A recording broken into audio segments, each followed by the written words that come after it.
it's time for me to sit down and have a look at my own ultimate budget planner for the year ahead, to look at what I want to save for, look for my challenges, look for the things that are going to motivate me throughout the year, the things that I also need to be aware of so that I don't end up in like financially mess up situation later on down the line.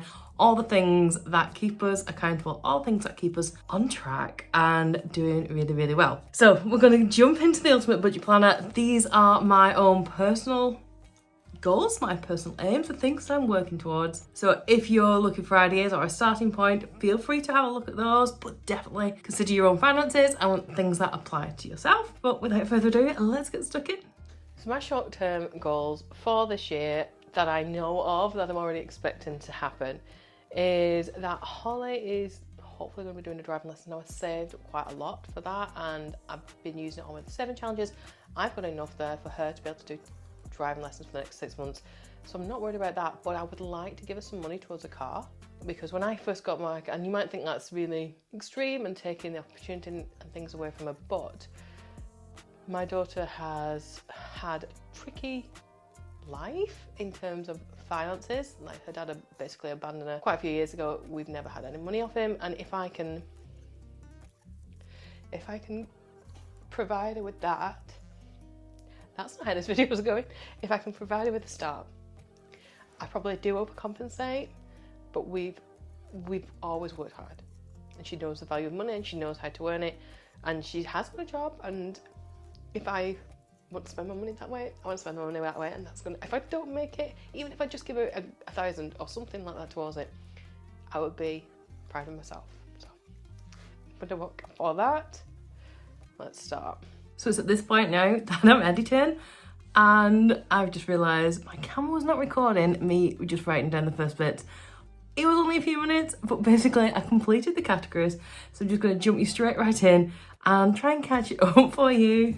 So these are all the things that I've got so far. So my car potential, or some money towards the car. I'm leaving that as an open goal. I don't know where we're going to go. Jess's, my niece's 21st for a Lysa present. I'll probably also get her something else as well, but that's that. School holidays individually. The holiday itself that I'll give more details on at some point. Wanted to get healthier and what that might look like. Christmas and Alexander's birthday party. It is also Holly's 18th. How did I forget this? Holly's 18th.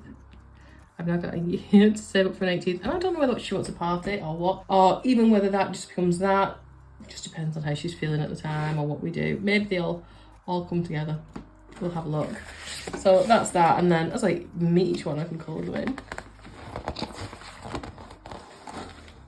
So then this is all the different categories, and I'm gonna fill this in off screen, off camera. Okay, so I've completed my categories all together, and the reason I put them like this is because, as I mentioned earlier, I want to start to try and get ahead of the year.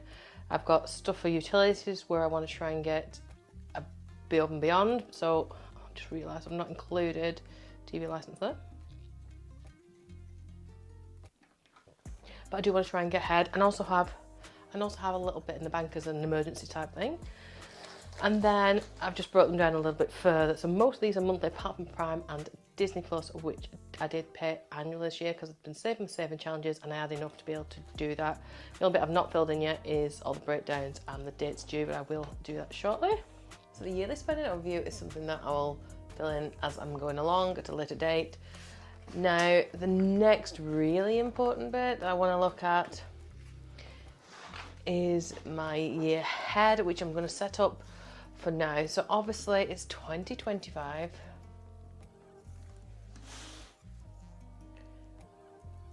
And at the moment, my income source is my business. So I set up the Budget Mum UK a few years ago, and I get income from all social media and things, and my Etsy store, as well as a little bit from private tutoring now. So I don't do a lot of private tutoring. It's something I enjoy, and I do try and get my hand in. But yeah, it's just one of those things that's not my biggest source of income. So here we're going to fill in my income source, which is the Budget Mum UK.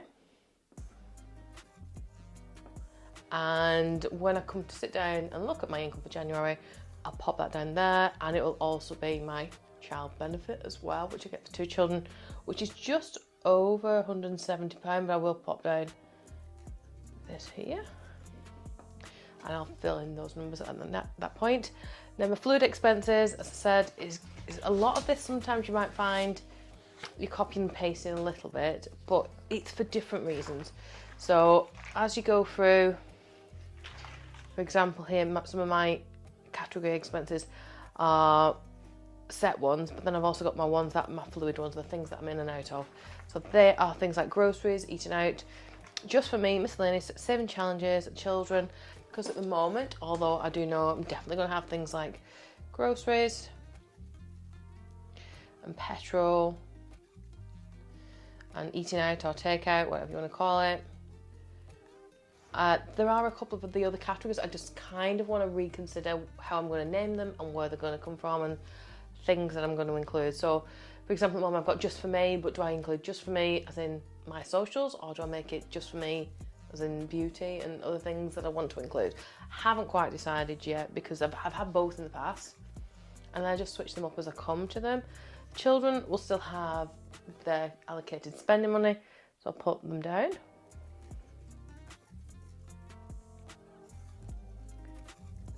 And I will still want a miscellaneous envelope, because stuff happens, doesn't it? And then, yeah, we'll see. I've still got a couple of, well, quite a few spaces yet, and I'm going to decide on those and get those popped down as we go along. I'm going to do a separate video on my savings balance, because I need to count up how much I've saved this year, and that'll give me my savings balance starting point. So I'll look out for that one. At the moment, I do have a tiny bit of debt, and I need to double check how much that is. However, it's on an interest-free for some furniture I got, and it's about to be paid off. So I need to double check on how far that is out and what the starting point is, etc. for that. For now, we're just going to leave the saving challenges. And she's 18, so that's the big one. Alexander will be 5. But my mum will be 71 this time. My dad will be, I want to say 77. I could be wrong. Maybe 78. I'll have to double check on that. Orcs. I've got my niece who's turned 21. I've got my other niece, and she'll be turning 17, and my brother, whose birthday's on the same day as Alexander, he's, I don't even know, 40 something. And then I've got another brother, I think he's June. I'm just going to put the names down if I don't remember. I've got a sister-in-law here, another sister-in-law here, some friends now. Let's try and remember these.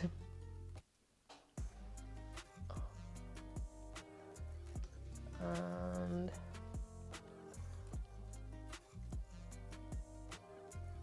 I've basically got somebody in every month apart from October, I believe.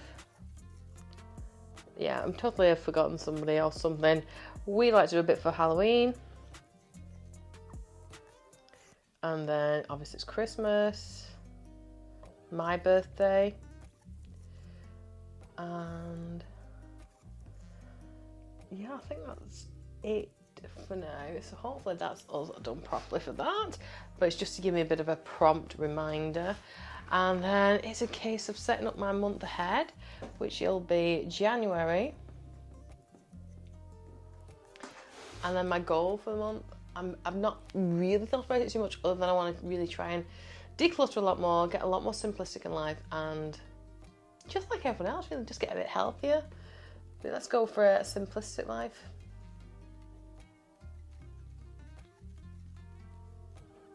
Over everything.